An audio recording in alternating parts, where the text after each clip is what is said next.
But we will always allow people to come in legally, people that will love our country and will work hard to maintain our country.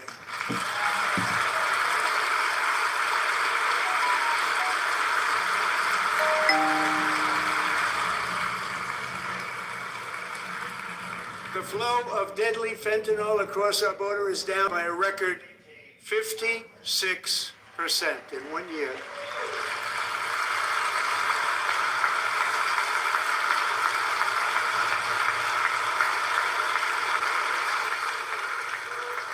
And last year, the murder rate saw its single largest decline in recorded history. This is the biggest decline, think of it, in recorded history, the lowest number in over 125 years, 1900. In fact, substantially before my wonderful father, I had a wonderful father, Fred, before he was born, substantially before he was born.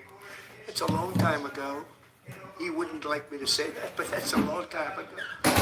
The Biden administration and its allies in Congress gave us the worst inflation in the history of our country. But in 12 months, my administration has driven core inflation down to the lowest level in more than 5 years. And in the last 3 months of 2025, it was down to 1.7%.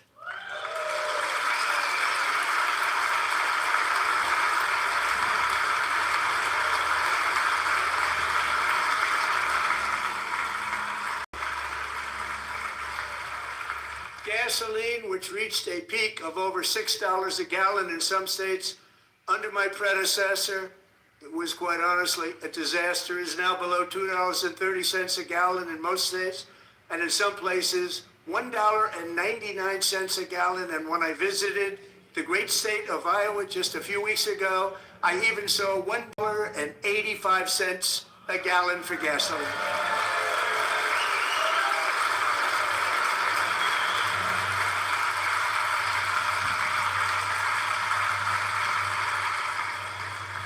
Mortgage rates are the lowest in 4 years and falling fast, and the annual cost of a typical new mortgage is down almost $5,000 just since I took office. 1 year.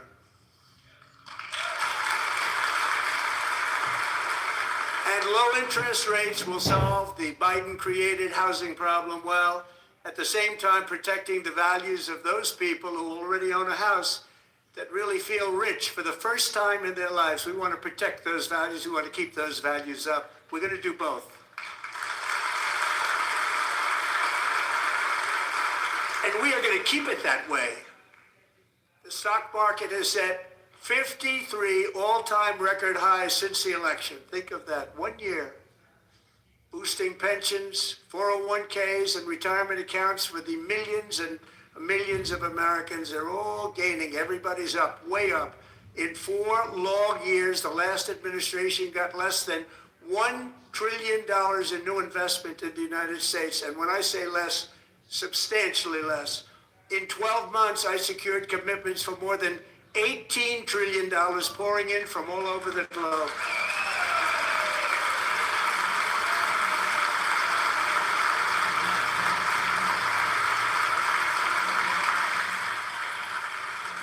Think of it, much less than $1 trillion for 4 years versus much more than $18 trillion for 1 year. What a difference a president makes. A short time ago, we were a dead country.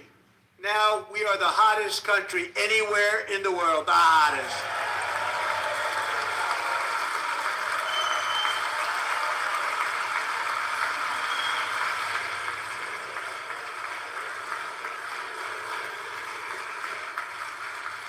As thousands of new businesses are forming and factories, plants, and laboratories are being built, we have added 70,000 new construction jobs in just a very short period of time. It's getting bigger and bigger and stronger. Nobody can believe what they're watching. American oil production is up by more than 600,000 barrels a day, and we just received from our new friend and partner, Venezuela, more than 80 million barrels of oil.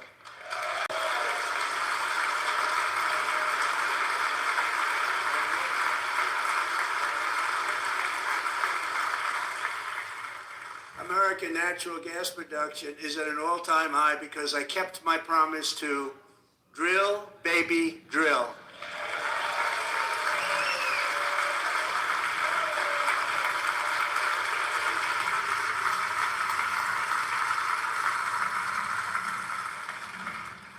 More Americans are working today than at any time in the history of our country. Think about that. Any time in the history of our country, more working today. And 100% of all jobs created under my administration have been in the private sector.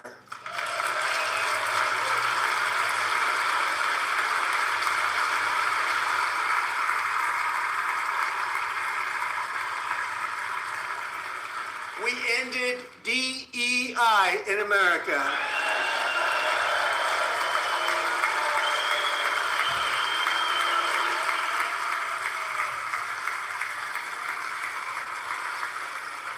We cut a record number of job-killing regulations, and in 1 year we have lifted 2.4 million Americans, a record, off of food stamps.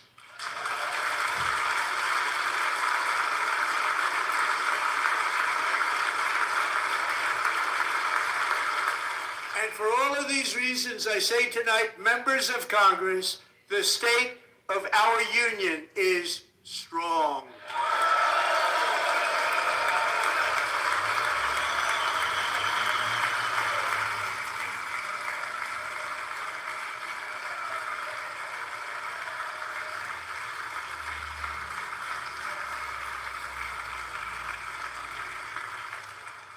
Our country is winning again. In fact, we're winning so much that we really don't know what to do about it.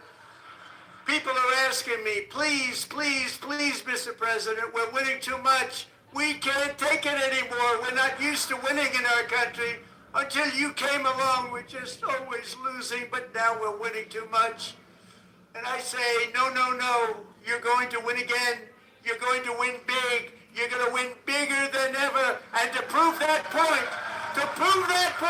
here with us tonight is a group of winners who just made the entire nation proud. The men's gold medal Olympic hockey team. Come on in.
Go ahead.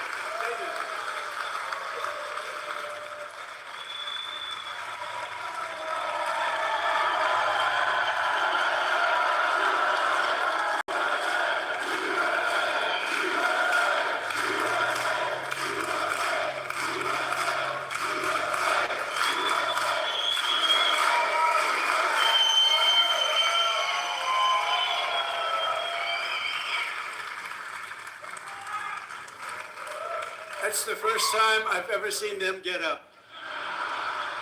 And actually, not all of them did get up.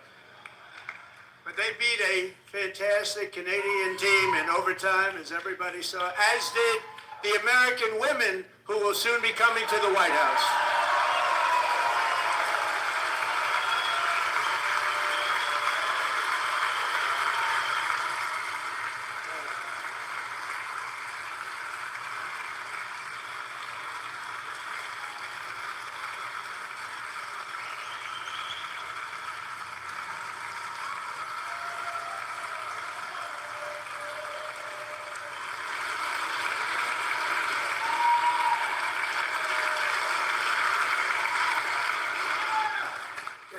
Oval Office before.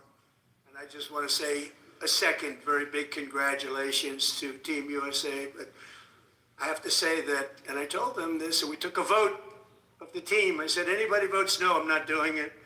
So they stood there, and they weren't about to say no, because I've never seen a goaltender play as well as goalie Connor Hellebuck.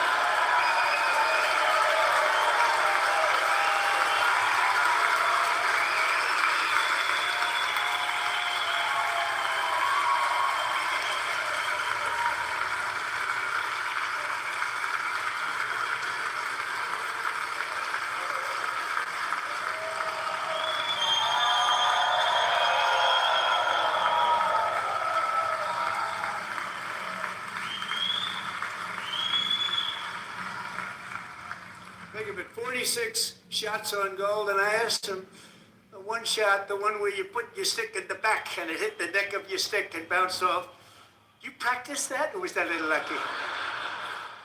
He refused to answer that question. But I just want to tell you that the members of this great hockey squad will be very happy to hear, based on their vote and my vote, and in this case my vote was more important, that I will soon be presenting Connor with our highest civilian honor, which we will be given, and which has been given to many athletes over the years. But when I say many, not too many, like 12, it's called the highest civilian honor in our country, the Presidential Medal of Freedom.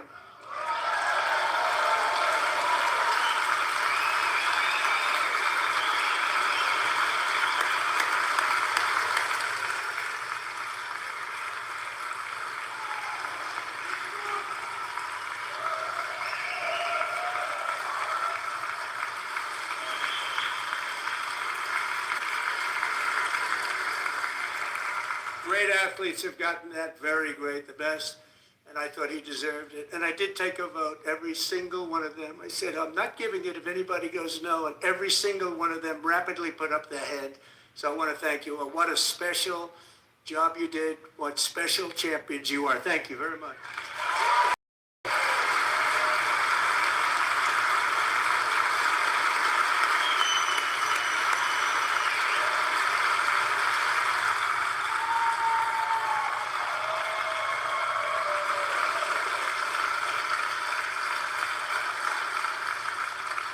I'm also pleased to say that the next time the Olympic torch is lit, it will be here in America for the 2028 Olympics, and it's the summer version right in Los Angeles. We're going to do a good job in Los Angeles.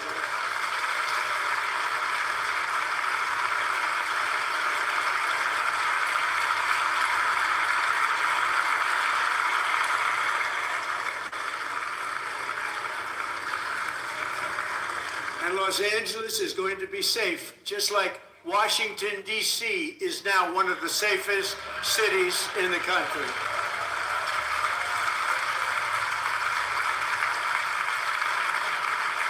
And this year, and I must say I got them both.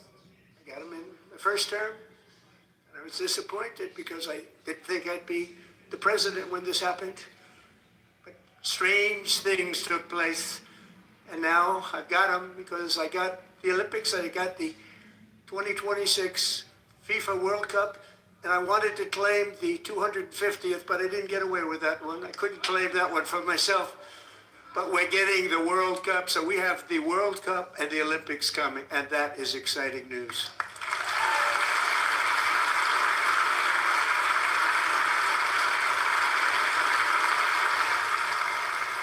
So this will be a year to celebrate our country and the heroes who have kept it free. Men like Buddy Taggart. At age 17, Buddy volunteered to defend America in World War II, serving in the Pacific under the great General Douglas MacArthur. He fought bravely in the famous Battle of Manila, worked so hard. He was badly wounded and almost killed by enemy machine guns in Luzon. And 81 years ago this month, he liberated the largest internment camp in the Philippines, one of the largest anywhere in the world. But he earned many honors, including a Purple Heart and a Bronze Star, came home, started a family, and tonight he is in the gallery looking forward to July 4th, 2026, his 100th birthday.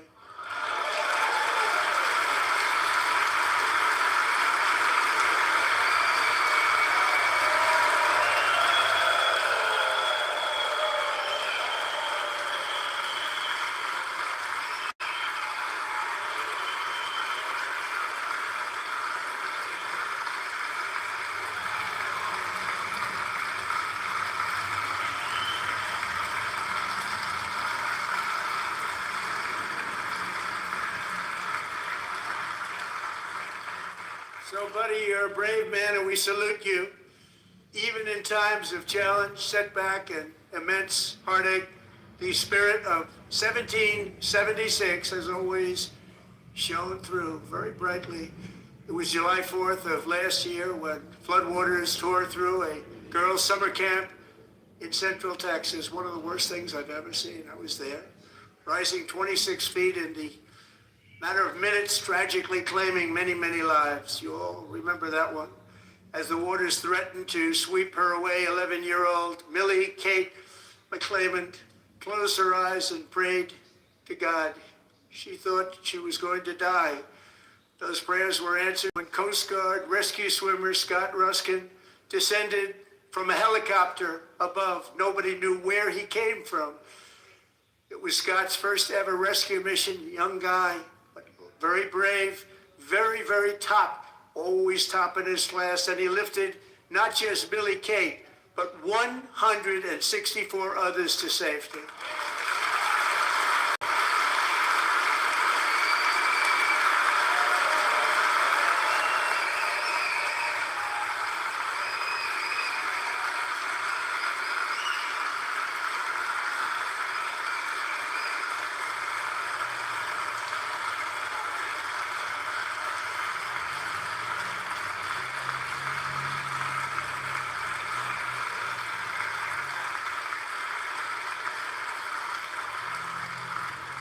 People watched Scott from a distance, and they couldn't believe what they were seeing. The winds were blowing, the rain was pouring, everything was going, and that rapid water, nobody's ever seen anything like it. They said, wow, that's something.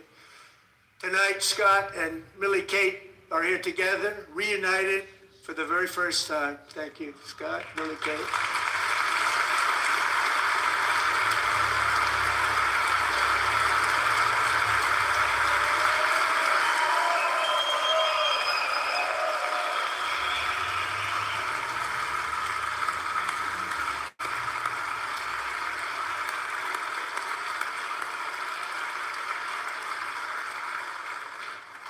And Petty Officer Ruskin, I'm pleased to inform you that I am now awarding you the Legion of Merit for extraordinary heroism, which is what it was, extraordinary heroism. Thank you.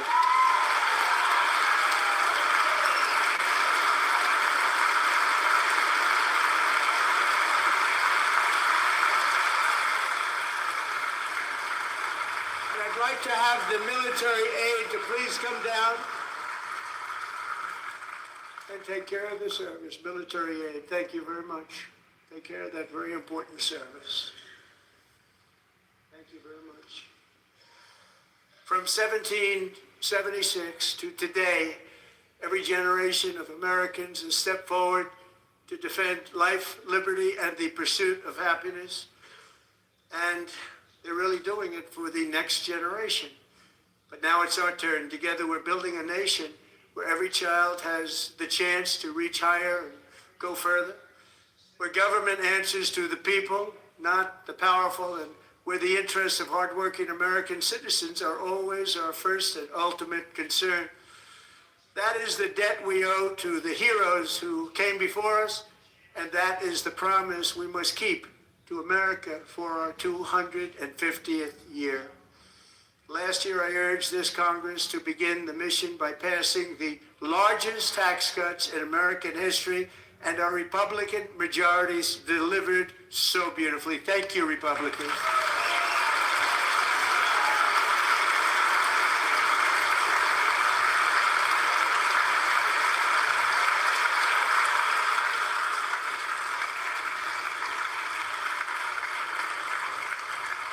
Democrats, every single one of them, voted against these really important and very necessary massive tax cuts.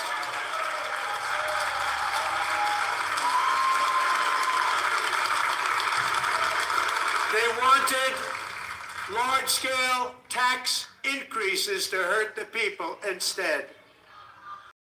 But we held strong, and with the great, big, beautiful bill, we gave you no tax on tips, no tax on overtime, and no tax on Social Security for our great seniors.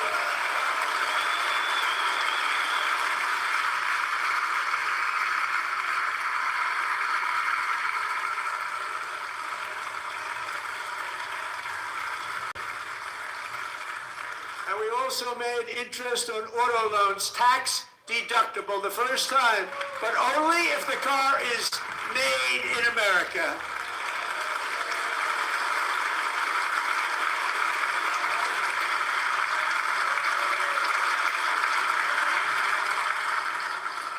Recently in Pennsylvania, I met Megan Hemhauser, a devoted mom who's homeschools her children, beautiful, 2 children, during the day while waiting tables at night as her husband works overtime operating very heavy equipment. Megan is here this evening, and she's happy to tell you that she is so much richer because with no tax on tips, no tax on overtime, and her expanded child tax credit done again by Republicans, Megan and her husband will take home more than $5,000 extra just for the year, cutting her tax bill in more than half.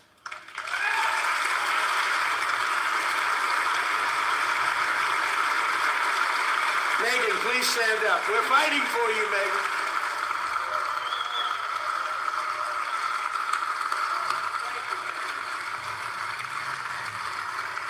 Thank you, Megan. We're fighting for you, Megan. Under our bill, parents like Megan can also activate their children's brand new Trump accounts. And I didn't name it. I did not name that.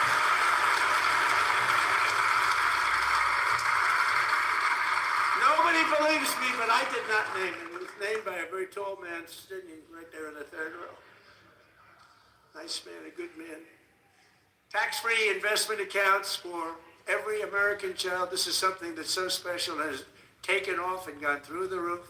Millions will be pre-funded courtesy of the U.S. Treasury and private individuals like Michael and Susan Dell, who have donated $6,250 million to fund the Trump accounts for 25 million American children. They're great people.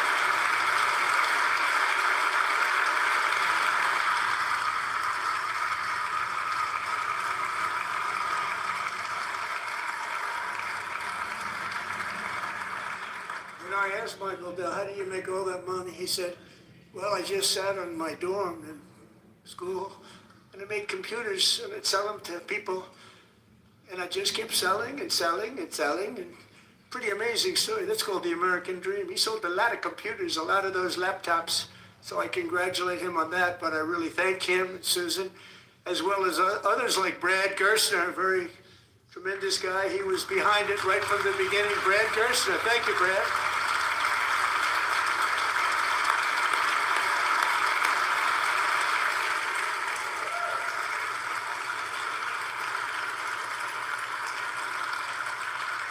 So with modest additional contributions, these young people's accounts could grow to over $100,000 or more by the time they turn 18. Think of it, how much money is that for somebody that started with nothing?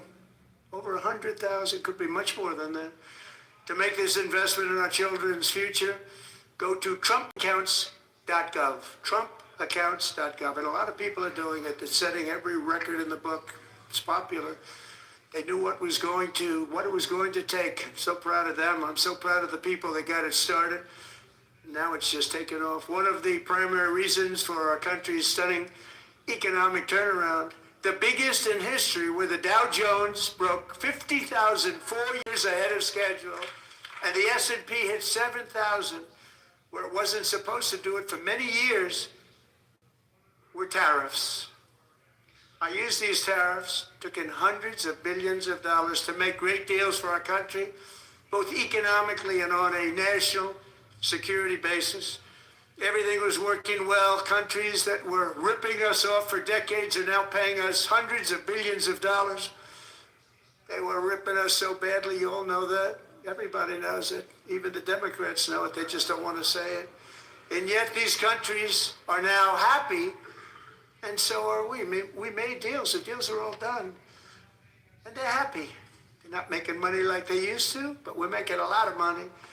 There was no inflation, tremendous growth, and the big story was how Donald Trump called the economy correctly, and 22 Nobel Prize winners in economics didn't. They got it totally wrong. They got it really wrong. And then just 4 days ago, an unfortunate ruling from the United States Supreme Court.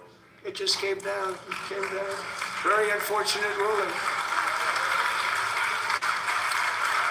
But the good news is that almost all countries and corporations want to keep the deal that they already made, right, Scott?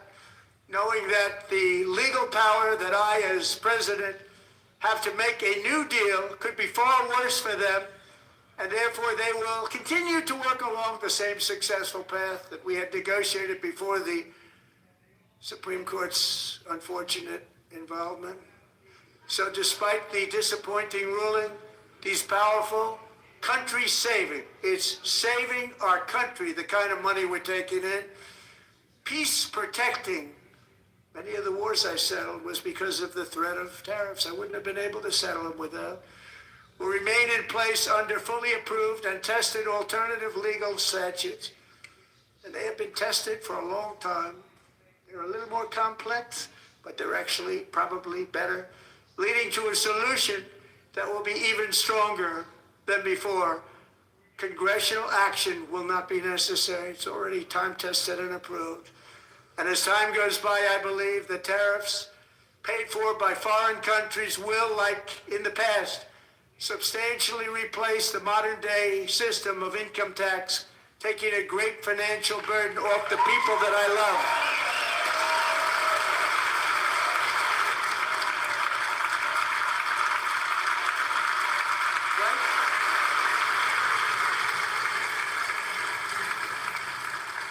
Right? Moving forward, factories, jobs, investment, and trillions of dollars will continue pouring into the United States of America, because we finally have a president who puts America first. I put America first. I love America.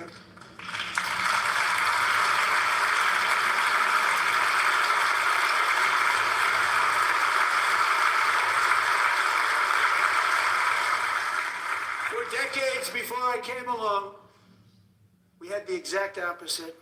From trade to healthcare, from energy to immigration, everything was stolen and rigged in order to drain the wealth out of the productive, hardworking people who make our country great, who make our country run. Under Biden and his corrupt partners in Congress and beyond, it reached a breaking point with the Green New scam, open borders for everyone. They poured in by the millions and millions from prisons, from mental institutions. There were murderers, 11,888 murders. They came into our country. You allowed that to happen.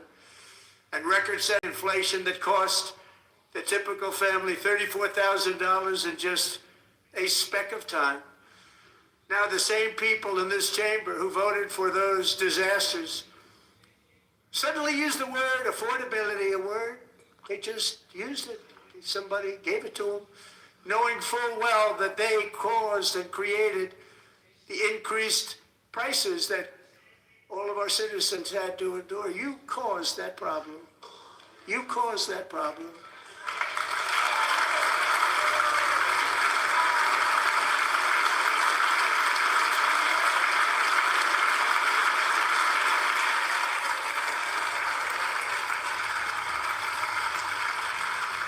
They knew their statements were a lie. They knew it. They knew their statements were a dirty, rotten lie. Their policies created the high prices.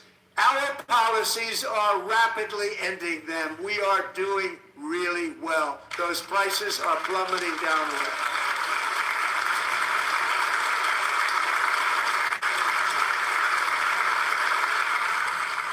The price of eggs is down 60%. Madam Secretary, thank you. The cost of chicken, butter, fruit, hotels, automobiles, rent is lower today than when I took office by a lot. And even beef, which was very high, is starting to come down significantly. Just hold on a little while, we're getting it down. And soon you will see numbers that few people would think were possible to achieve just a short time ago. Nobody can believe when they see the kind of numbers, and especially energy, when they see energy going down to numbers like that, they cannot believe it. It's like another big tax cut. I'm also confronting one of the biggest ripoffs of our times, the crushing costs of health care caused by you. Since the passage of the Unaffordable Care Act, sometimes referred to as Obamacare, big insurance companies have gotten rich. It was meant for the insurance companies, not for the people. With our government giving them hundreds and hundreds of billions of dollars a year as their stock prices soared 1,000, 1,200, 1,400, and even 1,700%, like nothing else. That's why I introduced the great health care plan. I want to stop all payments to big insurance companies and instead give that money directly to the people so they can buy their own health care, which will be better health care at a much lower cost.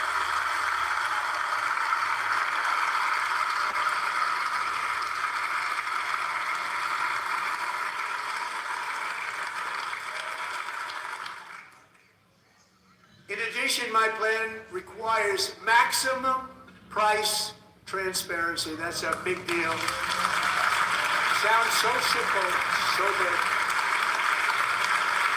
And I did that in my first term, and the Democrats immediately terminated it with full knowledge that they were doing a very bad thing for the people. Costs were going to go way up, and that's what happened, and now I'm bringing them way down on health care and everything else.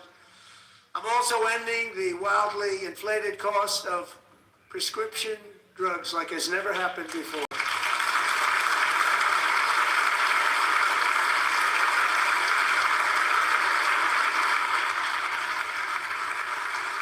Other presidents tried to do it, but they never could. They tried. Most didn't try, actually. But they tried. They said they tried. They couldn't do it. They didn't even come close. They were all talk and no action. But I got done.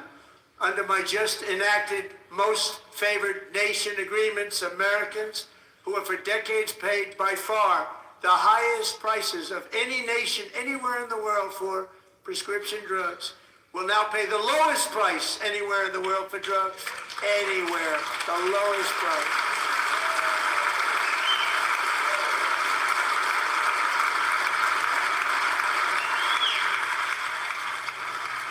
So in my first year of the second term, should be my third term, but strange things happen. I took prescription drugs, a very big part of healthcare, from the highest price in the entire world to the lowest. That's a big achievement. The result is price differences of 300, 400, 500, 600% and more. All available right now at a new website called TrumpRx.gov. And I didn't name that one either, by the way.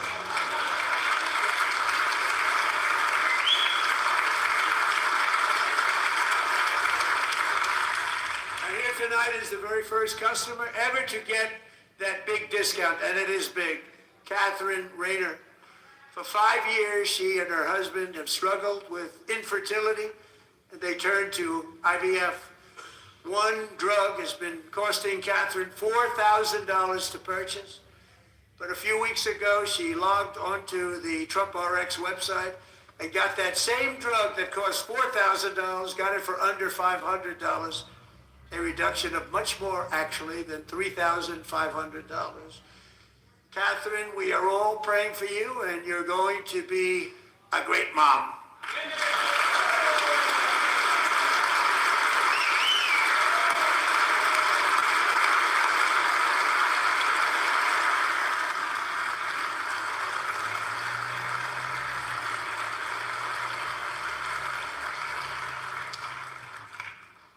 So now I'm calling on Congress to codify my most favored nation program into law. Now, the one thing, I'm not sure it matters because it's going to be very hard for somebody that comes along after me to say, let's raise drug prices by 700 or 800%. But John and Mike, if you don't mind, codify it anyway. They may do it. Codify it anyway. Thank you. Many Americans are also concerned that energy demand from AI data centers could unfairly drive up their electric utility bills. Tonight, I'm pleased to announce that I have negotiated the new Ratepayer Protection Pledge. You know what that is? We're telling the major tech companies that they have the obligation to provide for their own power needs. They can build their own power plants as part of their factory so that no one's prices will go up. And in many cases, prices of electricity will go down for the community and very substantially down. This is a unique strategy never used in this country before. We have an old grid. It could never handle the kind of numbers, the amount of electricity that's needed. So I'm telling them they can build their own plant. They're going to produce their own electricity. It will ensure the company's ability to get electricity while at the same time lowering prices of electricity for you and could be very substantial. All of you cities and towns, you're going to see some good things happen over the next number of years. Another pillar of the American dream that has been under attack is home ownership. With us tonight is Rachel Wiggins, a mom of two from Houston. She placed bids on 20 homes and lost all of those bids to gigantic investment firms that bypassed inspection, paid all cash, and turned those houses into rentals, stealing away her American dream. She was devastated. Stories like this are why last month I signed executive order to ban large Wall Street investment firms from buying up into thousands single-family homes.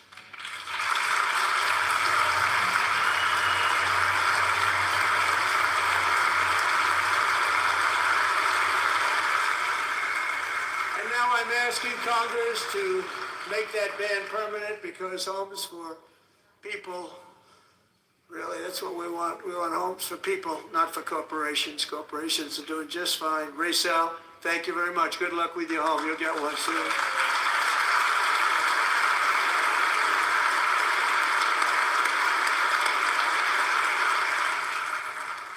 We're also working to make it easier for Americans to save for retirement. And under this administration, we will always protect Social Security and Medicare. They are not protecting it for our seniors. We will always protect Social Security, Medicare, Medicaid.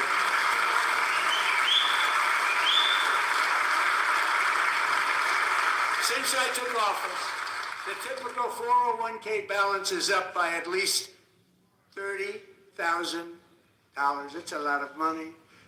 You have millions and millions of people, because the stock market has done so well, setting all those records, your 401ks are way up.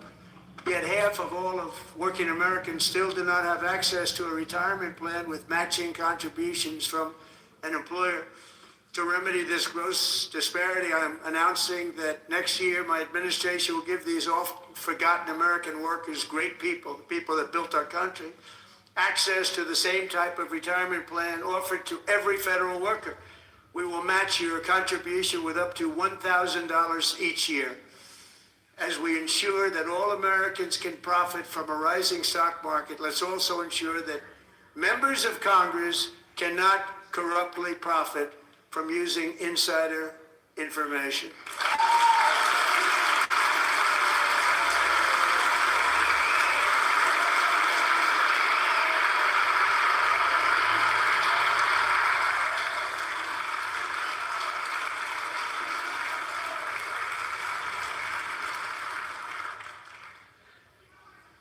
They stood up for that. I can't believe it. I can't believe it. Did Nancy Pelosi stand up if she was here? Doubt it.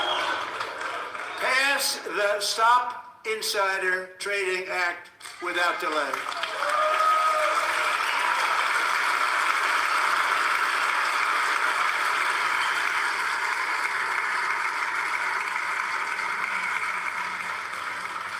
I wasn't sure if anybody, even on this side,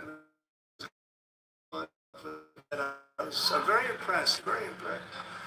But when it comes to the corruption that is really, it's plundering America, there's been no more stunning example than Minnesota, where members of the Somali community have pillaged an estimated $19 billion from the American taxpayer. Oh, we have all the information. And in actuality, the number is much higher than that. And California, Massachusetts, Maine, and many other states are even worse. This is the kind of corruption that shreds the fabric of a nation, and we are working on it like you wouldn't believe. So tonight, although started 4 months ago, I am officially announcing the war on fraud to be led by our great Vice President, J.D. Vance.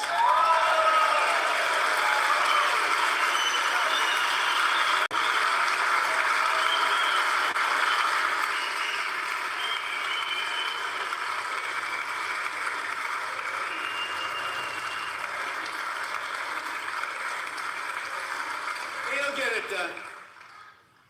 And if we're able to find enough of that fraud, we will actually have a balanced budget overnight. It'll go very quickly. That's the kind of money you're talking about. We'll balance our budget. The Somali pirates who ransacked Minnesota remind us that there are large parts of the world where bribery, corruption, and lawlessness are the norm, not the exception. Importing these cultures through unrestricted immigration and open borders brings those problems right here to the USA. And it is the American people who pay the price in higher medical bills, car insurance rates, rent, taxes, and perhaps most importantly, crime. We will take care of this problem. We're going to take care of this problem. We are not playing games. Delilah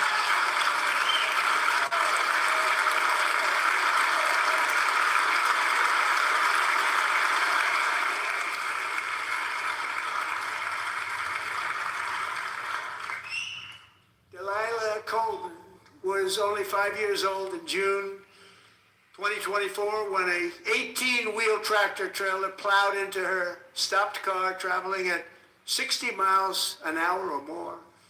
The driver was an illegal alien let in by Joe Biden and given a commercial driver's license by open borders politicians in California. Doctors said Delilah would never be able to walk or talk, have a good life. She wouldn't even be able to eat again. But against all odds, she is now in the first grade learning to walk. And she's here this evening with her dad, Marcus, a fantastic man. Delilah, please, you are a great inspiration. Please stand up.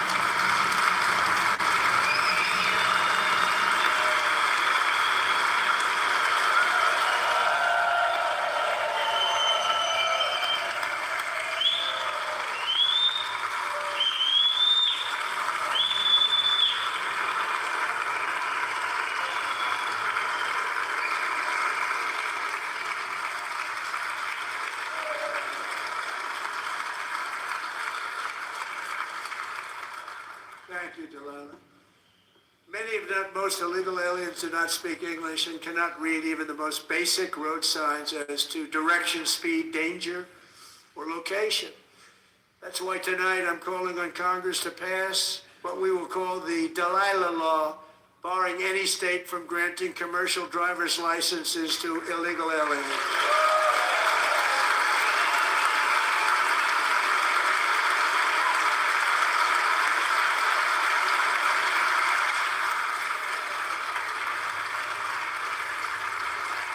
And yesterday, as you probably saw at the White House, I hosted a ceremony with Americans who lost their treasured loved ones to the scourge of illegal immigration. People came into our country, how we allowed this to happen with our open borders.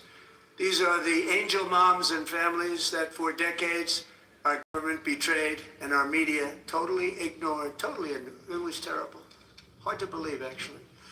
In 2023, a 16-year-old high school cheerleader named Elizabeth Medina was supposed to perform in her town's Christmas parade, but she never arrived. Her mother, Jacqueline, went home to look for her, and she found her lying dead in a bathtub, bleeding profusely after being stabbed 25 times. Elizabeth's killer was a previously arrested illegal alien who had broken in and brutally extinguished the brightest light in her family's life, violently and viciously. Her heartbroken mother is in the gallery to remind everyone in this chamber exactly why we are deporting illegal alien criminals to our country at record numbers, and we're getting them the hell out of here fast. We don't want them.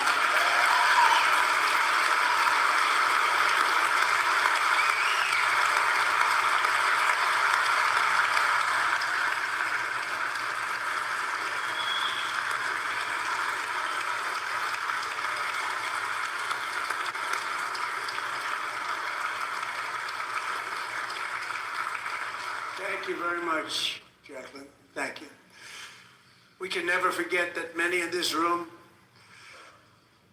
not only allowed the border invasion to happen before I got involved, but indeed they would do it all over again if they ever had the chance. If they ever got elected, they would open up those borders to some of the worst criminals anywhere in the world.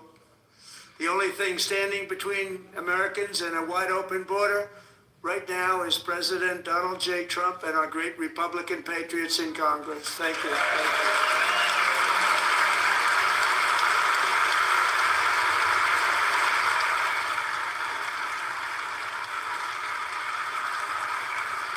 As we speak, Democrats in this chamber have cut off all funding for the Department of Homeland Security. It's all cut off. It's all cut off. They have instituted another Democrat shutdown, the first one costing us 2 points on GDP. 2 points we lost on GDP, which probably made them quite happy, actually. Now they have closed the agency responsible for protecting Americans from terrorists and murderers. Tonight I'm demanding the full and immediate restoration of all funding for the border security, homeland security of the United States, and also for helping people clean up their snow. We have no money because of the Democrats, and it would be nice. We'd love to give you a hand at cleaning it up, but you gave no money. Nobody's getting paid. It's a shame. So you have to think about it. We have, in case you didn't know, a pretty large snowstorm out there. One of the great things about the State of the Union is how it gives Americans the chance to see clearly what their representatives really believe. So tonight I'm inviting every legislator to join with my administration in reaffirming a fundamental principle. If you agree with this statement, then stand up and show your support. The first duty of the American government is to protect American citizens, not illegal aliens.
Isn't that a shame? You should be ashamed of yourself not standing up. You should be ashamed of yourself. That is why I'm also asking you to end deadly sanctuary cities that protect the criminals and enact serious penalties for public officials who block the removal of criminal aliens. In many cases, drug lords, murderers all over our country, they're blocking the removal of these people out of our country, and you should be ashamed of yourself.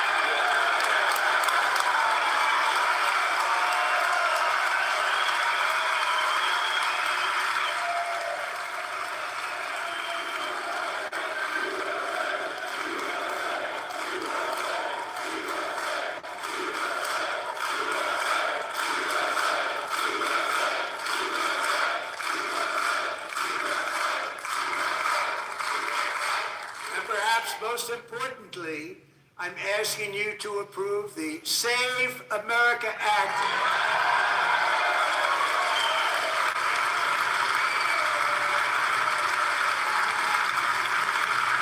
To stop illegal aliens and others who are unpermitted persons from voting in our sacred American elections. That cheating is rampant in our elections. It's rampant. It's very simple. All voters must show voter ID.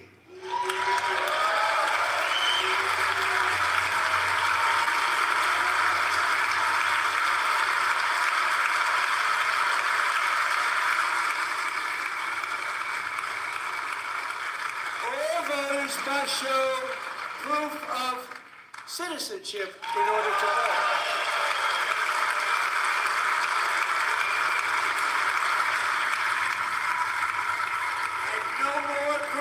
Mail-in ballots except for illness, disability, military, or travel. None. And this should be an easy one, and by the way, it's polling at 89%, including Democrats, 89%.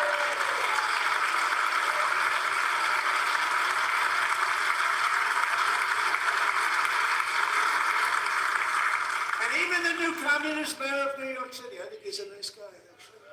Speak to him about bad policy, but nice guy. Just said they want people to shovel snow. They got hit hard.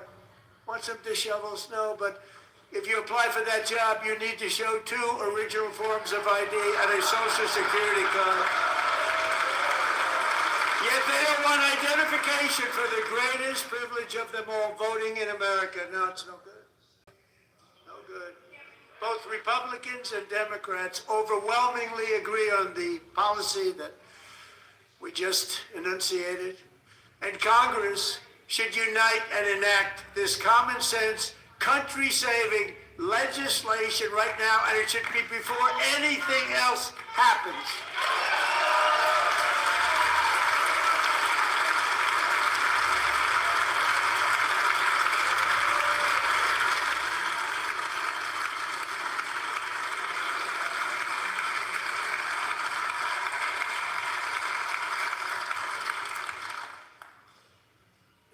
They don't want to do it.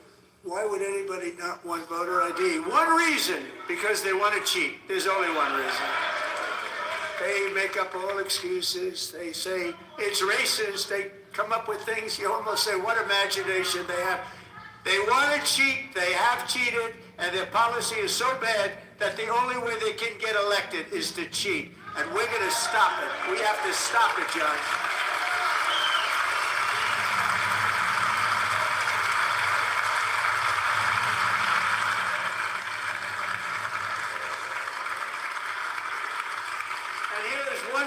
Opportunity to show common sense in government. In the gallery tonight are Sage Blair and her mother, Michelle.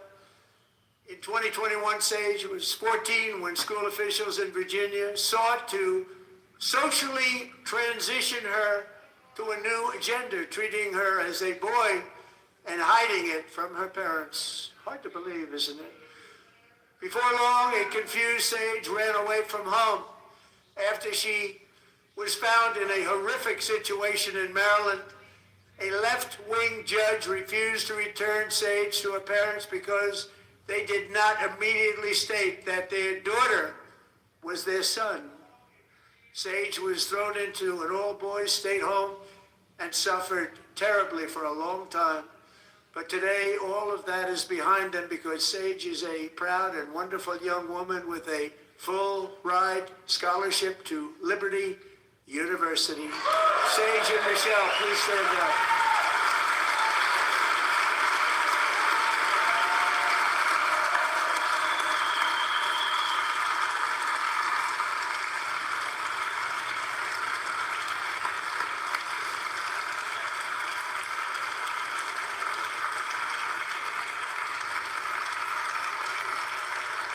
And thank you for your great bravery. And who can believe that we're even speaking about things like this? 15 years ago, if somebody was up here and said that, they'd say, what's wrong with him? But now we have to say it because it's going on all over numerous states without even telling the parents. But surely we can all agree no state can be allowed to rip children from their parents' arms and transition them to a new gender against the parents' will. Who would believe that we've been talking about it? We must ban it, and we must ban it immediately.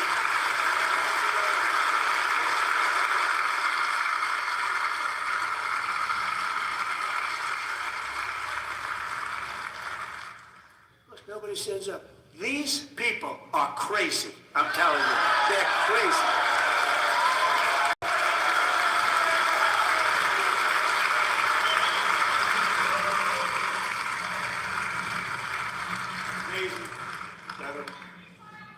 Boy, oh boy. We're lucky we have a country. With people like this, Democrats are destroying our country, but we've stopped it just in the nick of time, didn't we?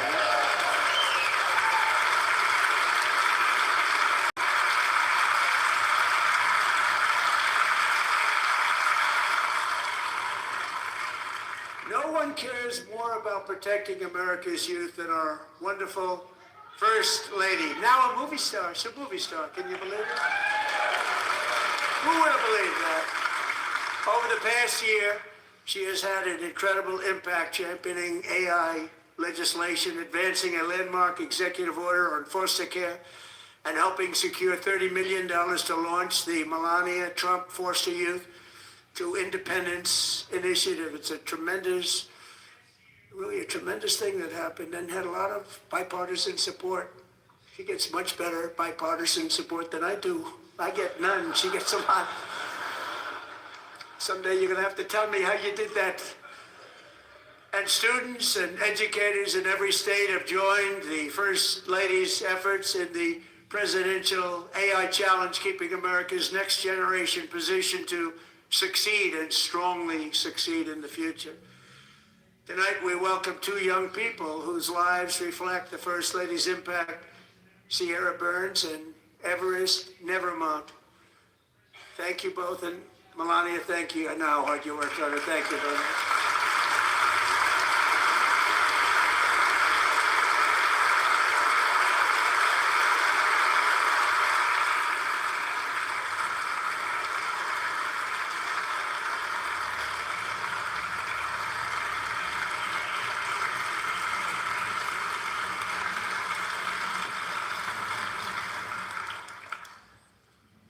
I'm very proud to say that during my time in office, both the first 4 years and in particular this last year, there has been a tremendous renewal in religion, faith, Christianity, and belief in God. Tremendous renewal.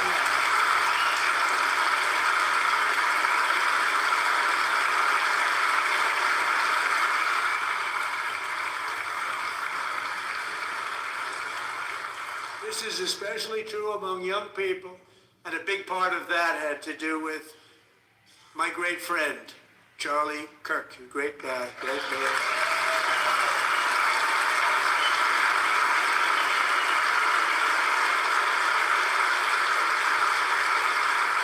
So last year, Charlie was violently murdered by an assassin and martyred, really martyred for his beliefs.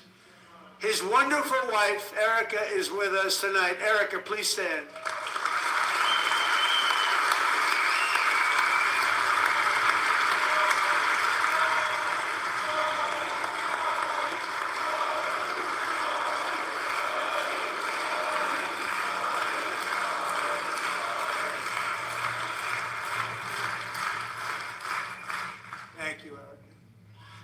Been through a lot.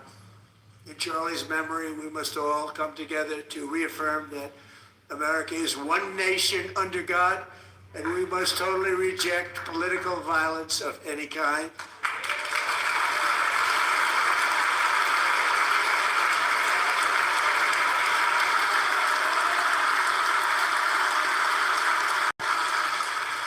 We love religion, and we love bringing it back, and it's coming back at levels that nobody actually thought possible. It's really a beautiful thing to see.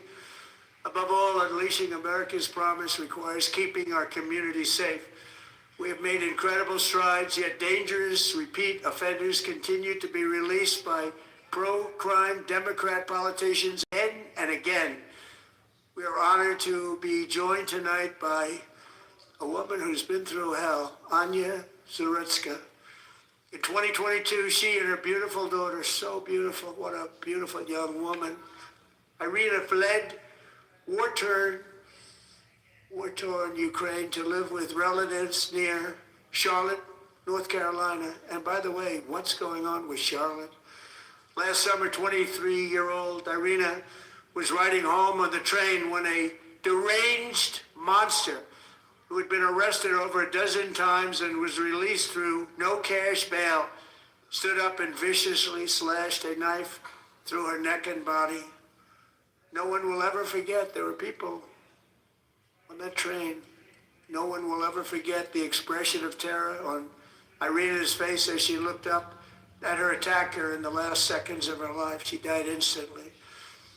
She had escaped a brutal war only to be slain by a hardened criminal set free to kill in America. Came in through open borders. Mrs. Zarutska, tonight I promise you we will ensure justice for your magnificent daughter, Irina.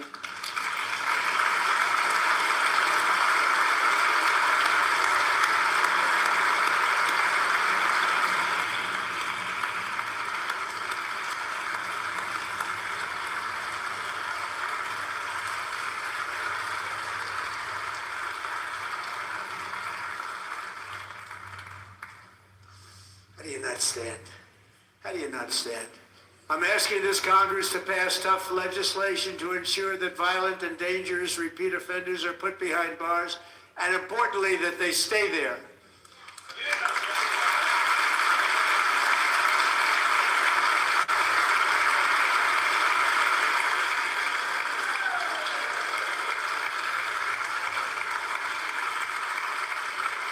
Starting last summer, I deployed our National Guard and federal law enforcement to restore law and order to our most dangerous cities, including Memphis, Tennessee, big success, New Orleans, Louisiana, big success, and our nation's capital itself, Washington, D.C., where we have almost no crime anymore in Washington, D.C. How did that happen?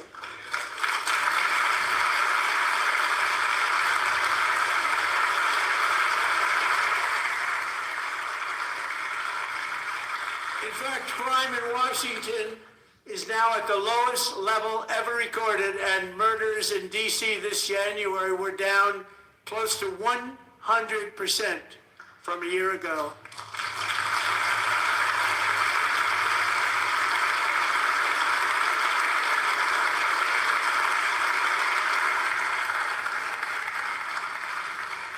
They don't like to hear that.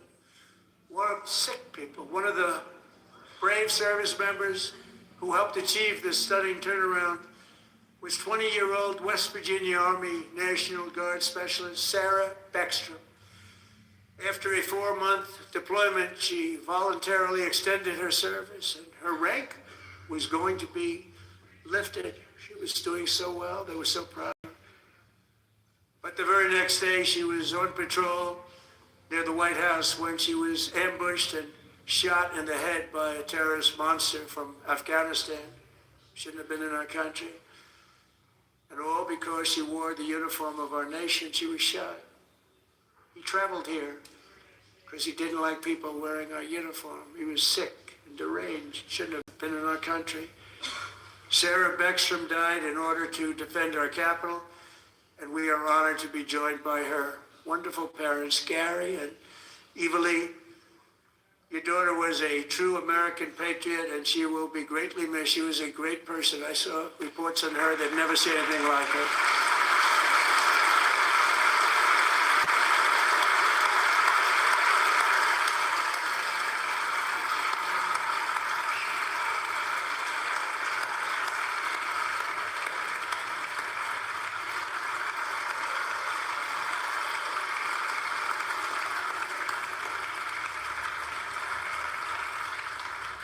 So sorry. Thank you very much. A great young lady. I saw reports that were like, perfect. She was perfect. Serving alongside Sarah that day was Staff Sergeant Andrew Wolf. The terrorist shot Andrew in the head, and no one thought he could possibly make it.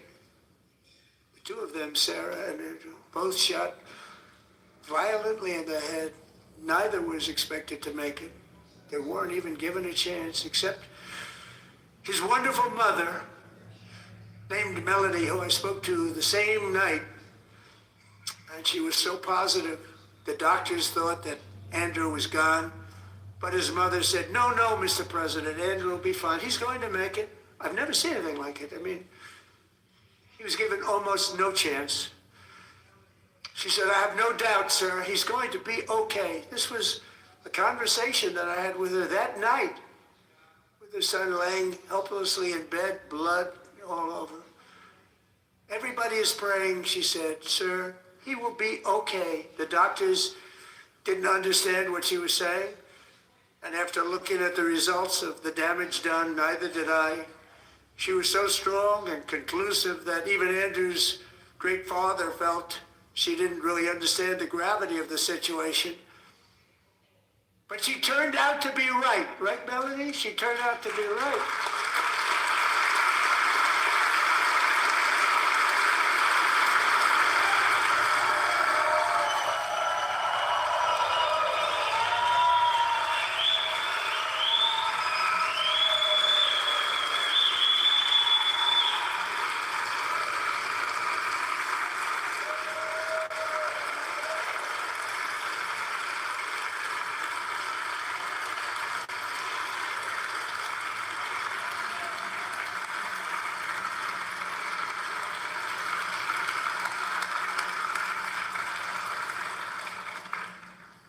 Amazing, actually. I said, where does this woman come from? She's the most positive person I've ever met. With God's help, Andrew has battled back from the edge of death, and we're talking about the edge of death, on his way to a miraculous recovery. He's got a little work to do, but he's doing great. Nice to see you. He's a good-looking guy. Nice to see you. Thanks, Andrew. Thank you very much.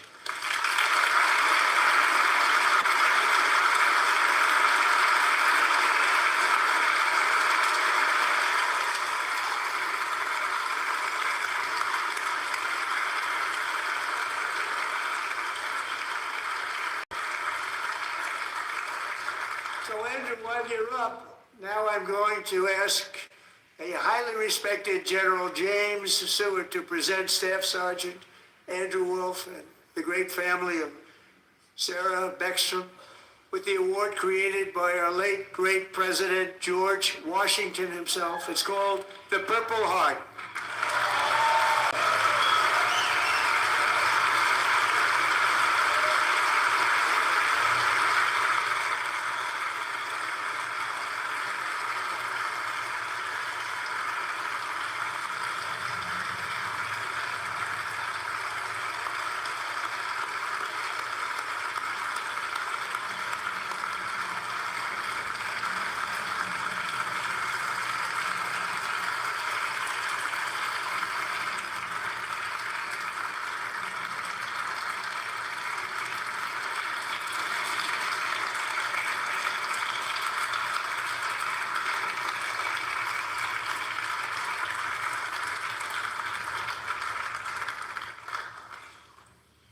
We love you all. Love you. We're proudly restoring safety for Americans at home, and we are also restoring security for Americans abroad. Our country has never been stronger. My first 10 months, I ended 8 wars, including Cambodia, Isn't it funny? Sick people.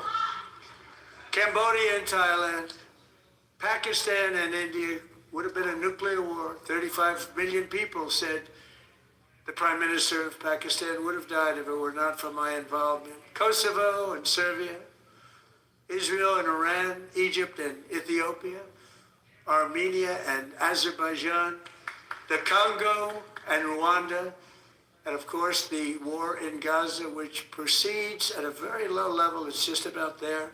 And I want to thank Steve Witkoff and Jared Kushner for your help. Thank you, Steve. Thank you, Jared.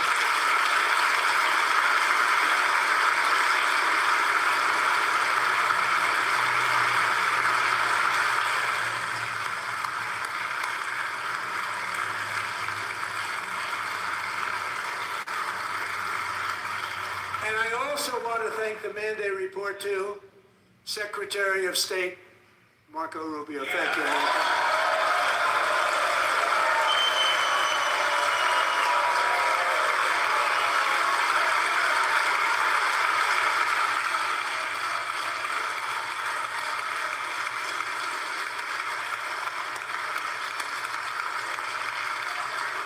People don't like you. You know, Marco got 100% of the votes when he was in confirmation. I think our next one was about 54%. And some of the Democrats are now saying, I can't believe we approved that guy. And he said it's an honor that they feel that way, right, Marco? You have done a great job, great Secretary of State. I think he'll go down as the best ever.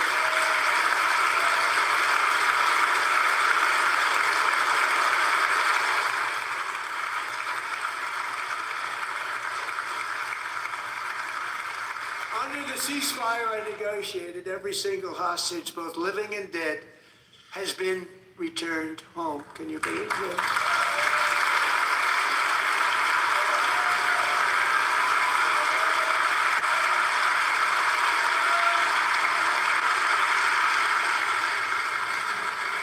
Nobody thought it was possible. Nobody thought that was possible. Both living and dead, and those parents who had a dead son, their boy, they'd always tell me their boy, they wanted him as much as though he were living. It was an amazing period of time. They came back, and when we got all of the living hostages back, and many, many before them, but I always said those last 20 are going to be very tough, but we got many, many more, hundreds. But I said those last 20 are going to be, if we got them back, but we only got back 14 or 15 of the dead, of the 28. And believe it or not, Hamas worked along with Israel, and they dug, and they dug, and they dug. It's a tough thing to do, going through bodies all over, passing up 100 bodies sometimes for each one that they found. Tough job. And they finally got it back to 27. And then Steve and Jared, they got it back to 28. They found all 28. Nobody thought that was possible, but we did it. And I remember the family of the 28th.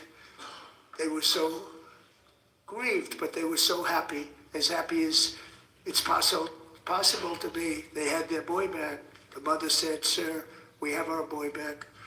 What a period of time that was, but we got them all back. So thank you both very much. Great job.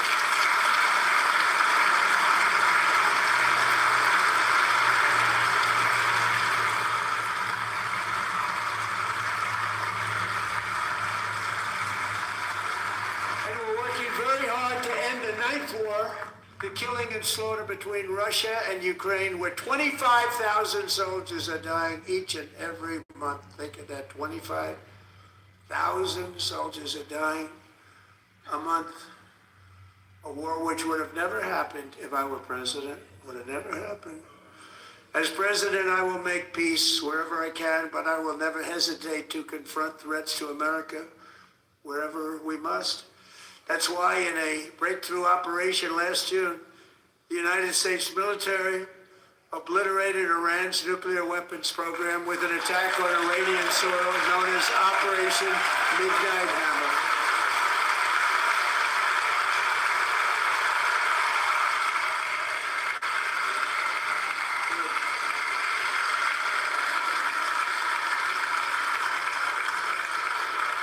decades, it had been the policy of the United States never to allow Iran to obtain a nuclear weapon. Many decades. Since they seized control of that proud nation 47 years ago, the regime and its murderous proxies have spread nothing but terrorism and death and hate. They've killed and maimed thousands of American service members and hundreds of thousands and even millions of people with what's called roadside bombs. They were the kings of the roadside bomb. And we took out Soleimani. I did that during my first term. Had a huge impact. He was the father of the roadside bomb.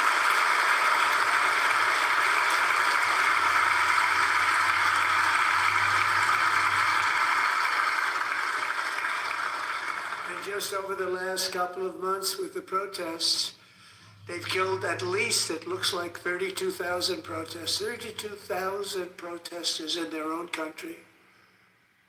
They shot them and hung them. We stopped them from hanging a lot of them with the threat of serious violence. But this is some terrible people. They've already developed missiles that can threaten Europe and our bases overseas. And they're working to build missiles that will soon reach the United States of America. After Midnight Hammer, they were warned to make no future attempts to rebuild their weapons program, and in particular, nuclear weapons. Yet they continue, starting it all over. We wiped it out, and they want to start all over again. And are at this moment again pursuing their sinister ambitions. We are in negotiations with them. They want to make a deal, but we haven't heard those secret words. We will never have a nuclear weapon. My preference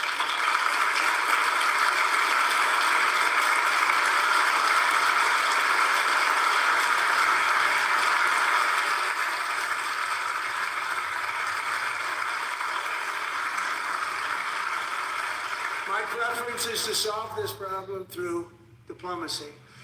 But one thing is certain, I will never allow the world's #1 sponsor of terror, which they are by far, to have a nuclear weapon. Can't let that happen.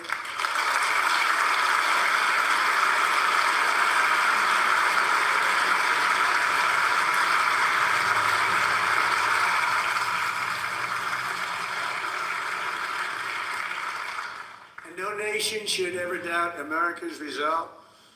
We have the most powerful military on earth. I rebuilt the military in my first term. We're going to continue to do so. Also, we just approved $1 trillion budget. We have no choice. We have to be strong because hopefully we will seldom have to use this great power that we built together. It's really called peace through strength, and it's been very, very effective.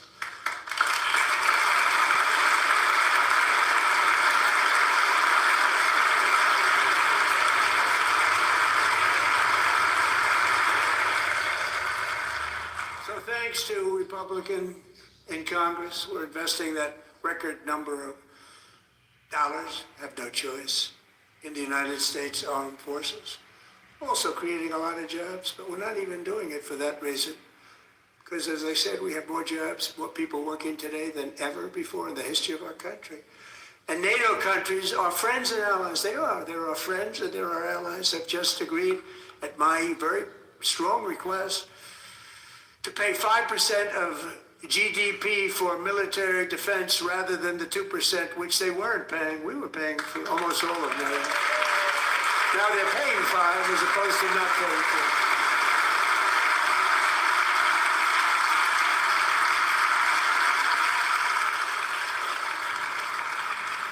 2. And getting that 5% was something which everyone said would never be done, could not happen. We got it really easily, one meeting.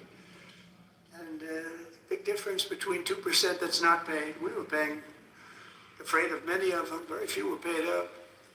Now 5% then they're paid. And everything we send over to Ukraine is sent through NATO and they pay us in full. They pay us totally in full. Every branch of our armed forces is setting records for recruitment. This is so exciting. And every service member recently.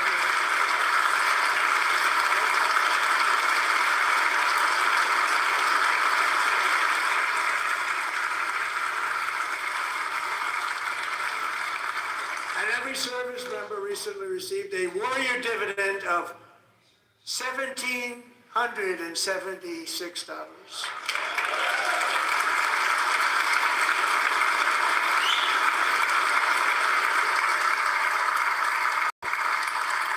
They put it on my desk. We got the money from tariffs and other things. A lot of money we have. We have much more money than people understand. Have to rebuild that program a little bit, but it won't take long. But we got the money, and it was $1,775, and they wanted my approval.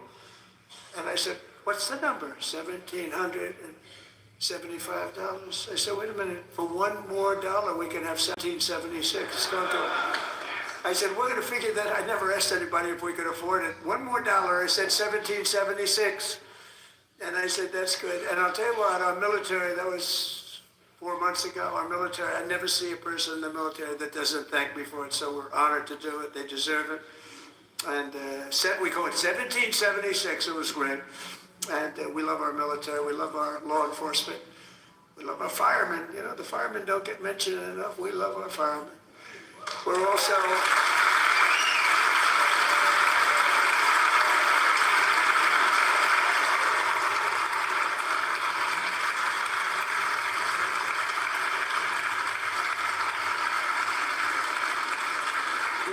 restoring American security and dominance in the Western Hemisphere, acting to secure our national interests and defend our country from violence, drugs, terrorism, and foreign interference. For years, large swaths of territory in our region, including large parts of Mexico, really large parts of Mexico, have been controlled by murderous drug cartels.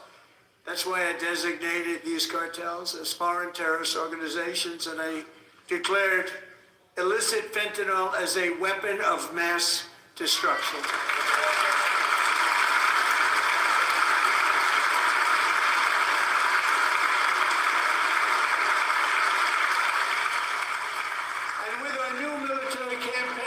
Stopped record amounts of drugs coming into our country and virtually stopped it completely coming in by water or sea. You probably noticed that. It very seriously damaged their fishing industry also. Nobody wants to go fishing anymore. We've also taken down one of the most sinister cartel kingpins of all. You saw that yesterday. In January,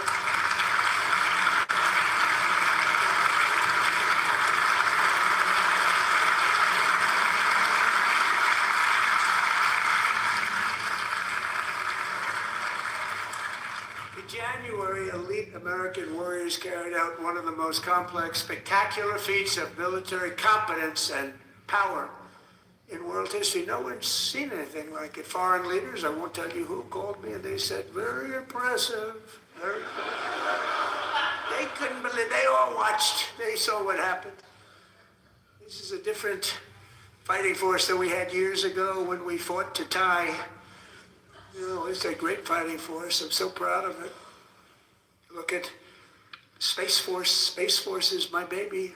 As we did that, my baby is becoming so important.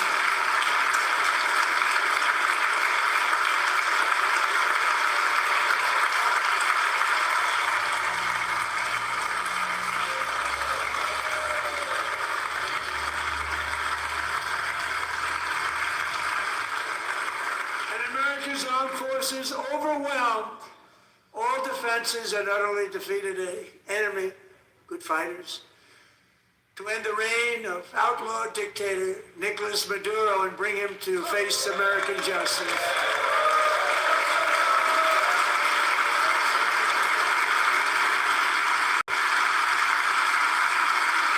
And this was an absolutely colossal victory for the security of the United States, and it also opens up a bright new beginning for the people of Venezuela.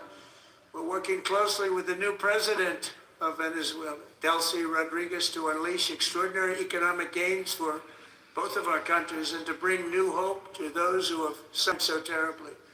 They really did suffer. With us tonight is Alejandro Gonzalez. He grew up in a tight-knit Venezuelan family and was especially close to her beloved Uncle Enrique. But after Enrique ran for office and opposed Maduro, he was kidnapped by Maduro's security forces and thrown into the regime's really infamous prison in Caracas. Alejandro feared she would never see her uncle again. She feared for her own life also. But since the raid, we have worked with the new leadership, and they have ordered the closure of that vile prison and released hundreds of political prisoners already, with more to come. Alejandro, I'm pleased to inform you that not only has your uncle been released, but he is here tonight. We brought him over to celebrate his freedom with you in person. Enrique, please come down.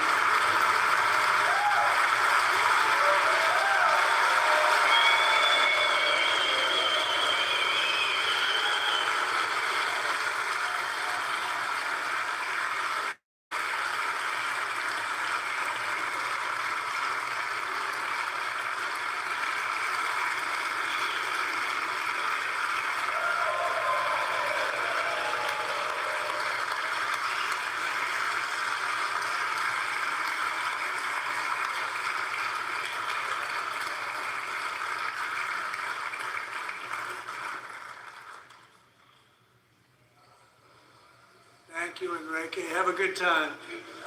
Nice to have you back, Enrique. There were many heroes on that January raid to capture Maduro. Really great heroes.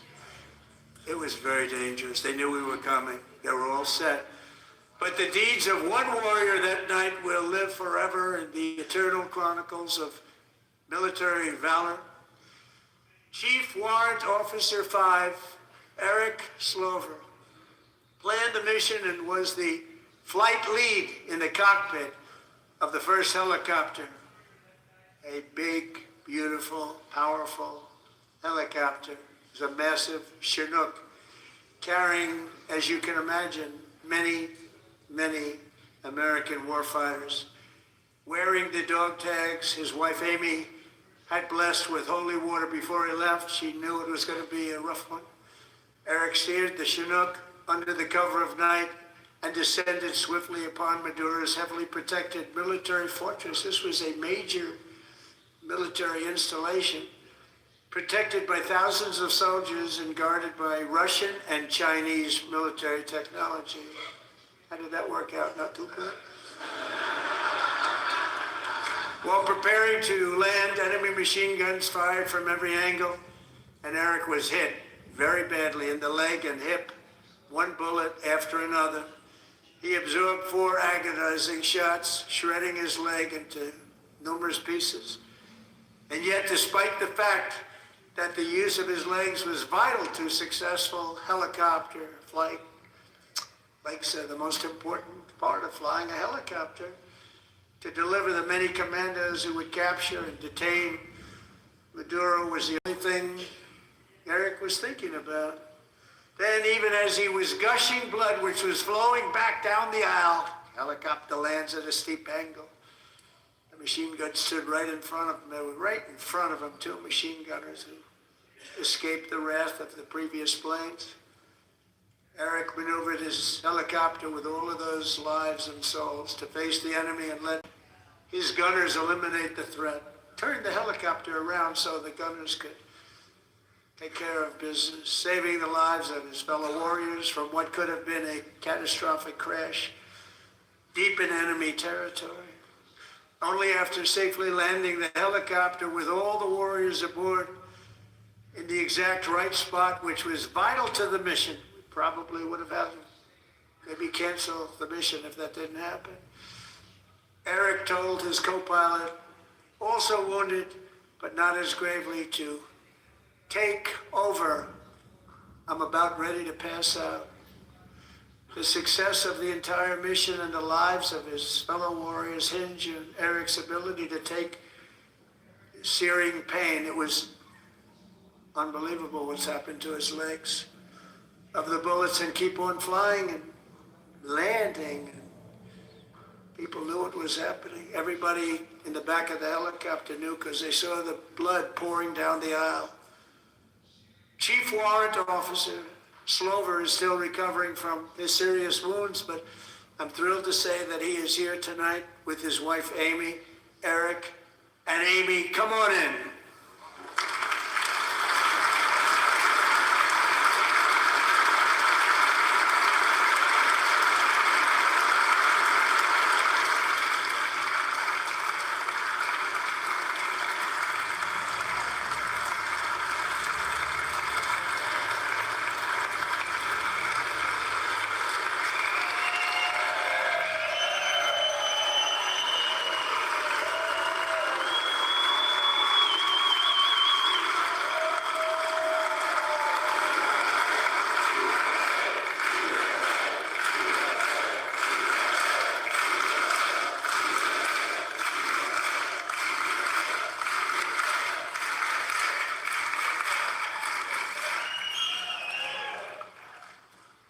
So we have a surprise for Eric and Amy.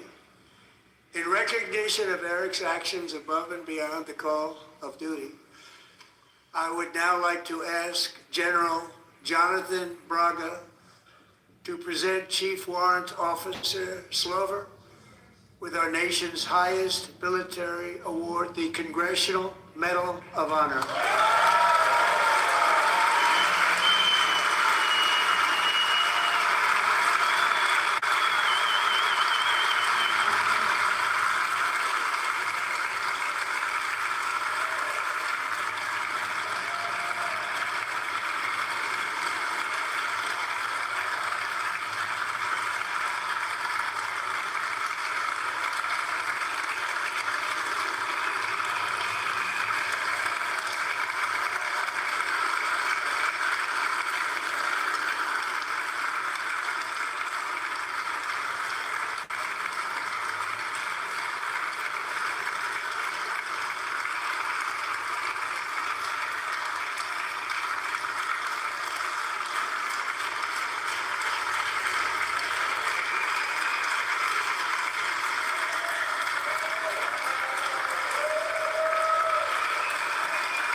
Well, thank you very much, Eric and Amy.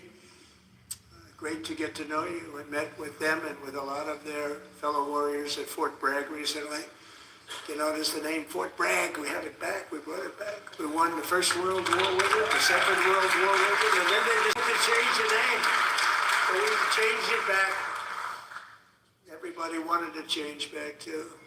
And 10 of Eric's fellow warriors from that incredible night of victory will also be receiving medals at a private ceremony that will soon be held at the White House. And Eric will do that.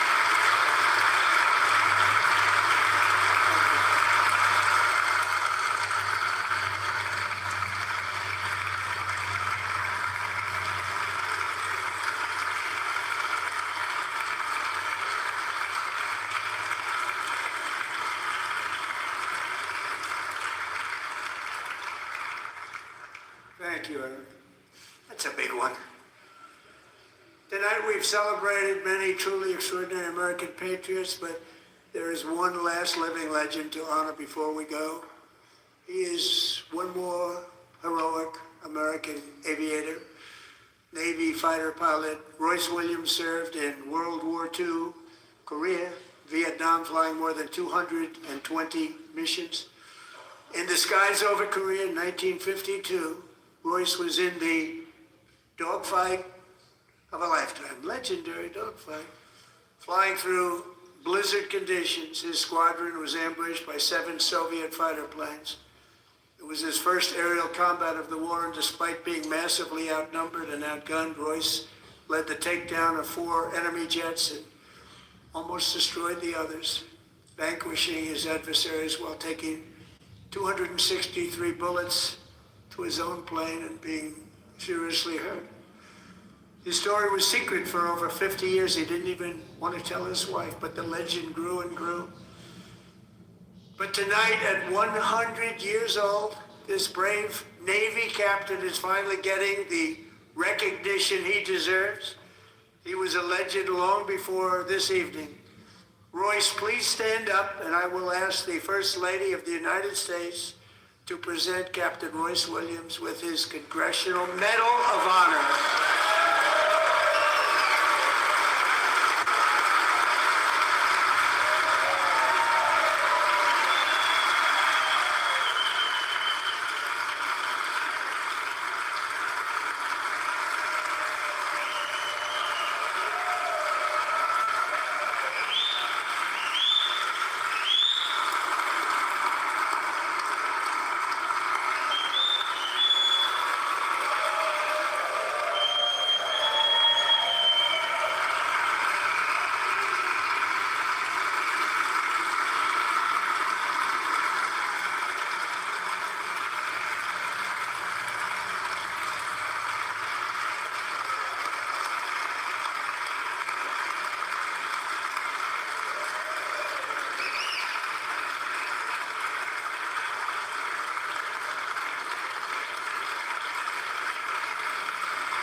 rise and thank you, Aaron.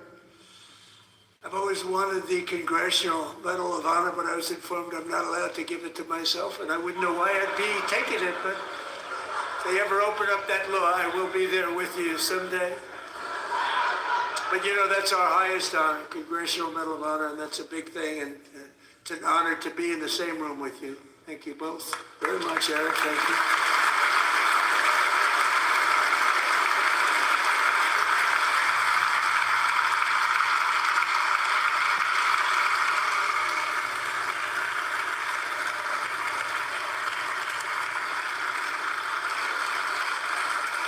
Thank you. 250 years is a long time in the life of a nation, but in another sense, it's really a mere moment in the eye of history. Two of the gentlemen we met in the gallery this evening took their first breaths 1 century ago, 100 years before that, on July 4th, 1826, the author of the Declaration of Independence, brilliant, Thomas Jefferson, drew his last breath. Just a single long human lifespan separates the giants who declared and won our independence from the heroes who stand among us tonight. Everything our nation has done, everything we have achieved, has been the work of those few great lifetimes. In those brief chapters, Americans built this nation from 13 humble colonies into the pinnacle of human civilization and human freedom, the strongest, wealthiest, most powerful, most successful nation in all of history. Americans ventured out across the daunting and dangerous continent. We carved paths through an unforgiving wilderness, settled a boundless frontier, and tamed the beautiful but very, very dangerous Wild West. From empty marshes and wide open plains, we raised up the world's greatest cities. Together we mastered the world's mightiest industries, shattered history's monstrous tyrannies, and we liberated millions from the chains of fascism, communism, oppression, and terror. Americans lifted humanity into the skies on the wings of aluminum and steel, and then we launched mankind into the stars on rockets powered by sheer American will and unyielding American pride. We wired the globe with our ingenuity. We captivated the planet with American culture. And now we are pioneering the next great American breakthroughs that will change the entire world. All of this and so much more is the enduring legacy, unmatched glory of the hardworking patriots who built and defended this country and who still carry the hopes and freedoms on all of humanity's backs. For years they were forgotten, betrayed, and cast aside. But that great betrayal is over, and they will never be forgotten again. Because when the world needs courage, daring, vision, and inspiration, it is still turning to America. And when God needs a nation to work his miracles, he knows exactly who to ask. There is no challenge Americans cannot overcome, no frontier too vast for us to conquer, no dream too bold for us to chase, no horizon too distant for us to claim. For our destiny is written by the hand of providence, and these first 250 years were just the beginning. From the rugged border towns of Texas to the heartland villages of Michigan, from the sun-kissed shores of Florida to the endless fields of the Dakotas, and from the historic streets of Philadelphia to right here in our nation's capital, Washington, D.C., the golden age of America is upon us. The revolution that began in 1776 has not ended. It still continues because the flame of liberty and independence still burns in the heart of every American patriot. And our future will be bigger, better, brighter, bolder, and more glorious than ever before. Thank you, God bless you, and God bless America.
job.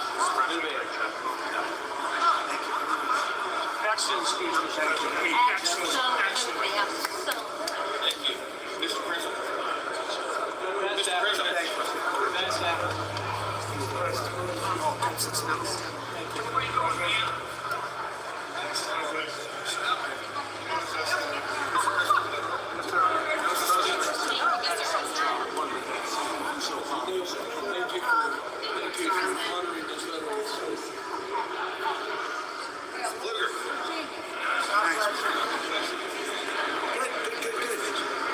I think you should take the rest of the day off. I think we have to. We're going to have to. Thank you. All right, guys. You killed it. Thank you, Virginia. Thank you. It was amazing. Really, Glenn Trent, He's wrapping up his first State of the Union, his second address. We're going to let it play out here and listen in and see if we can hear anything as the president files out of the House chamber. I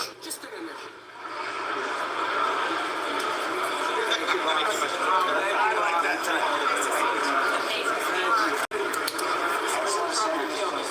Thank you, everybody. Mr. President, outstanding speech. Mr. President. Here you will. He's getting on. He's right here for the They're president. good. They love the insider trading stuff. He's a youngster. He fell asleep a couple times. You did amazing. You really did. Great speech. Proud of you. Great job, Mr. President. Thanks for your leadership. President, well done. God bless you. God bless you, sir. Thank you, fellas. That's a big statement coming from you. Yes, sir. Love to finish.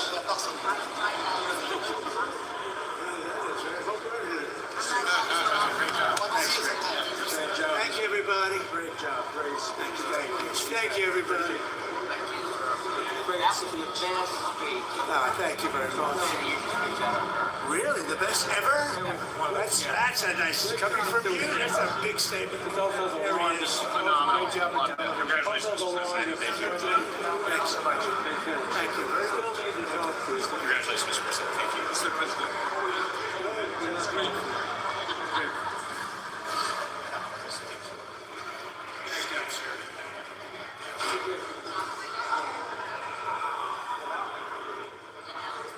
Well, there you have it. The President of the United States filing out of the Capitol, getting a lot of praise there from sitting members of Congress. Well, that was a barn burner. I think he may have broken the record. Bill Clinton previously holding that. Well, Billy, we'll start with you. What stood out to you most tonight in the President's State of the Union address?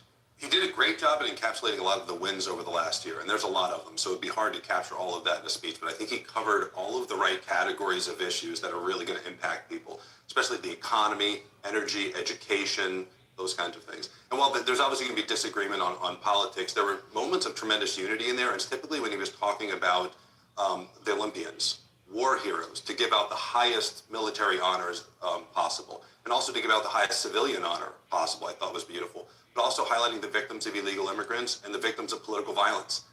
Nobody believes that illegal immigrants should be committing acts of violence in our country, that they should go. Even the left is agreeing to that.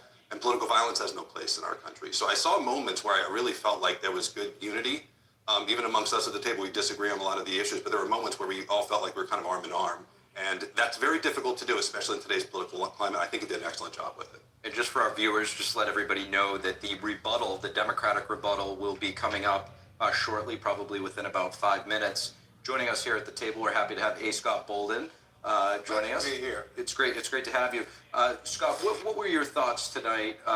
Were there moments of unity that you think the Democratic Party had? I agree with my colleague, but I also believe that there was a lot of hypocrisy and misdirection. So I like when you give the Medal of Freedom Award away, congressional, the presidential awards, and the heroes and what have you. But that speech was full of that, almost, and the awards, almost to the distraction of the real issues facing this country.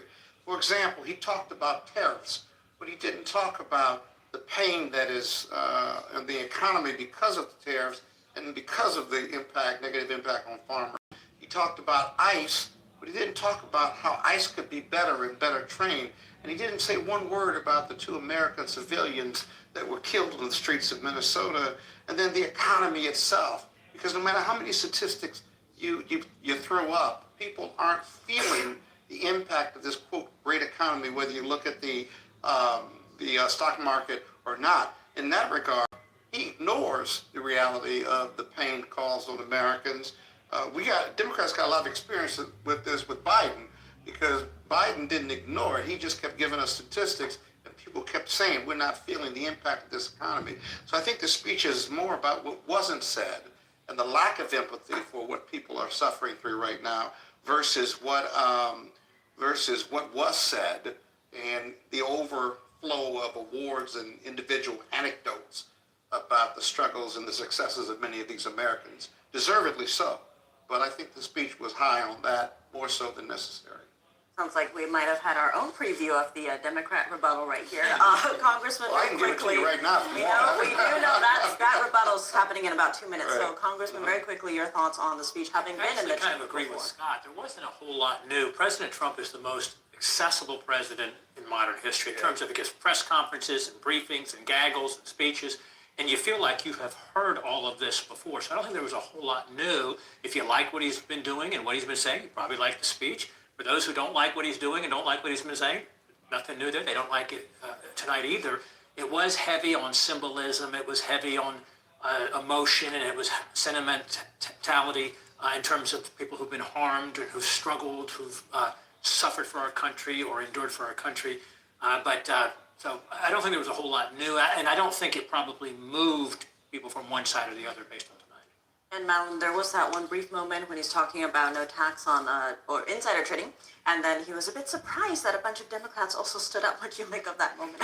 Yes, and they also stood up for the no political violence. I'm so glad. I'm so happy that they did the right thing. And perhaps the folks that would have sat down were the ones that stayed home. And the ones that were here were the ones that were willing to have the conversation. I'm really glad that you brought up swaying people from one side, because actually politics constantly is trying to sway people from one side to the other. Democrats lost the past election because they thought that if a person even considered voting for Trump, that they were lost to us, that there wasn't any getting them. And if they would have targeted the independent and swing voters, we could have won. And so I think I agree, this speech didn't move anybody one direction or another. As a lawyer. We're going to have to stop you right here, only because we're going to tune into the Democratic rebuttal, Governor Spanberger of Virginia. We are gathered here in the chambers of the House of Burgesses. In 1705, the people of the Virginia colony gathered here to take on the extraordinary task of governing themselves. Before there was a Declaration of Independence, a Constitution, or a Bill of Rights, there were people in this room. The people who served here ultimately dreamed of what a new nation, unlike anything the world had ever seen, could be. The United States was founded on the idea that ordinary people could reject the unacceptable excesses of poor leadership, band together to demand better of their government, and create a nation that would be an example for the world. And this year, as we celebrate 250 years since America declared our independence from tyranny, I can think of no better place to speak to you as we reflect on the current state of our union. Tonight, as we watched our nation's lawmakers gather for a joint session of Congress, we did not hear the truth from our president. So let's speak plainly and honestly. And let me ask you, the American people watching at home, 3 questions. Is the president working to make life more affordable for you and your family? Is the president working to keep Americans safe both at home and abroad? Is the president working for you? As I campaigned for governor last year, I traveled to every corner of Virginia, and I heard the same pressing concern everywhere. Costs are too high in housing, healthcare, energy, and childcare. And I know these same conversations are being had all across this country. Because since this president took office last year, his reckless trade policies have forced American families to pay more than $1,700 each in tariff costs. Small businesses have suffered, farmers have suffered, some losing entire markets. Everyday Americans are paying the price. And even though the Supreme Court struck these tariffs down 4 days ago, the damage to us, the American people, has already been done. Meanwhile, the president is planning for new tariffs, another massive tax hike on you and your family. And Republicans in Congress, they remain unwilling to assert their constitutional authority to stop him. They're making your life harder. They're making your life more expensive. They're even making it more difficult to see a doctor. Rural health clinics in Virginia and across the country are already closing their doors thanks to the so-called One Big Beautiful Bill, championed by the president and Republicans in Congress. And tonight, the president celebrated this law, the one threatening rural hospitals, stripping healthcare from millions of Americans and driving up costs in energy and housing, all while cutting food programs for hungry kids. But here in Virginia, I am working with our state legislature to lower costs and make the Commonwealth more affordable. And it's not just me. Democrats across the country are laser focused on affordability in our nation's capital and in state capitals and communities across America.